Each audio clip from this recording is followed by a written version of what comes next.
मागील वर्षी जेव्हा एका वर्षात 600 बालकं कुपोषणाने दगावली, एक 14-15 महिन्याच्या कालावधीत अशी जेव्हा आकडेवारी समोर आली तेव्हा या प्रश्नावर खूप ओरड झाली. पालकमंत्री या प्रश्नावर अत्यंत असंवेदनशील वक्तव्य पालकमंत्र्यांनी केलं की 600 मुलं मेलीत तर मरू देत ना. आणि त्यानंतर पूर्ण जगभरात पालघर जिल्हा कुपोषणाने गाजला. आपण यावर्षीची आकडेवारी बघाल तर वर्षभरात सरकारने कोणत्याही प्रकारची उपाययोजना न केल्यामुळे यावर्षी 587 बालकं मेली. म्हणजे कोणत्याही प्रकारे यात बालमृत्यूमध्ये कमी झालेला नाही. बालमृत्यू कुपोषणाचं प्रमाणही कमी झालं नाही. सरकारी अधिकाऱ्यांनी आणि शासनाने कुपोषणाची आकडेवारी लपवण्यासाठी कमी मुलांचं स्क्रीनिंग केलं, कमी मुलांची तपासणी केली आणि त्यातला 4000 मुलं कुपोषित असल्याचा आकडा समोर आणला. म्हणजे शासनाला जर खऱ्या अर्थाने हा प्रश्न सोडवायचा असेल तर त्याने आकडेवारी लपवण्याचं काम करण्यापेक्षा हा प्रश्न सुटण्यासाठी काय तातडीच्या दीर्घकालीन आणि ठोस उपाययोजना करायला पाहिजे याकडे शासनाचा कुठल्याही प्रकारचा कल दिसत नाही. जे पोषण आहार आहे THR आहे तो कशा दर्जाचे मुलं खातात किंवा काय करतात? आता THR नावाचा जो पाकिटबंद आहार येतो गेल्या अनेक वर्षापासून ओरड आहे की इकडची मुलं तो THR खात नाही, इकडच्या लोकॅलिटीला तो सुटेबल नाही आहे आणि तो खाण्याच्या लायकीचा नाही. आमच्याकडे अक्षरशः तो THR माशांना खाद्य म्हणून वापरला जातो. या ओरड अंगणवाडी सेविकांची आहे, मातांची आहे आणि कार्यकर्त्यांची देखील आहे. आत्ता नुकताच जो THR आला शेवयाच्या स्वरूपात, त्या THRला पाकिटं खोलली तर त्याला अक्षरशः बुरशी आलेली आहे, त्याला उग्र वास येतो. सरकार कुपोषित मुलांचं कुपोषण दूर करू पाहते की पुन्हा त्यांना रोगराईच्या खाईत ढकलू पाहते, हा प्रश्न यामुळे समोर आलेला आहे.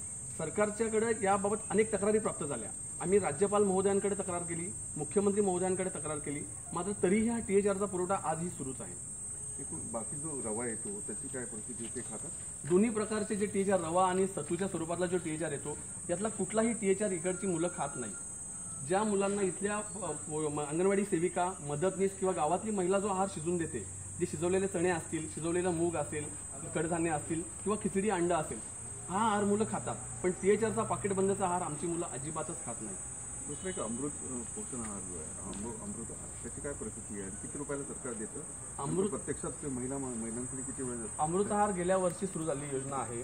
तिचं अत्यंत थाटामाटात उद्घाटन केलं. महिलांच्या हातात आमच्या स्टीलची ताटं दिली रिकामी, पण ती ताटं भरण्याची जेव्हा वेळ आली तेव्हा सरकारने फक्त 25 रुपयाची तरतूद केली. आपण प्रॅक्टिकली विचार केला तर 25 रुपयात 2 वडापाव 20 रुपये देतात. त्यामुळे 25 रुपयात चौरस आणि सकस आहार कसा मिळेल?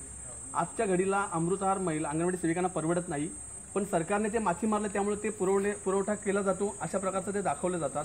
पण 25 रुपयात कुठल्या प्रकारे सकरास मिळत नाही. त्यामुळे अमृत आहार योजना ही फक्त कागदावर असलेली अत्यंत अपुरी आणि अल्प ज्ञानाने सुरू केलेली योजना आहे असं आमचं मत आहे. मग ही चालली कशी योजना, कशी चालली? अंगणवाडी सेविकांना कसं परवडतं? आजच्या घडीला अंगणवाडी सेविका जर रेकॉर्डला दाखवत असतील त्यांना त्यांच्या माथी मारल्यामुळे त्यांना ते दाखवावं लागतं. मग 2 भाज्यांऐवजी एकच भाजी दिली जाते, 2 चपात्यांऐवजी एकच चपाती दिली जाते, किंवा पूर्ण लाभार्थीचा 10 असतील तर मग प्रत्यक्ष 2च लाभार्थी अंगणवाडी देतात आणि त्यांना लाभ मिळतो. त्यामुळे अमृत आहार योजना ही यशस्वी नाहीये, पूर्णपणे ती फेल गेलेली योजना आहे. ओके.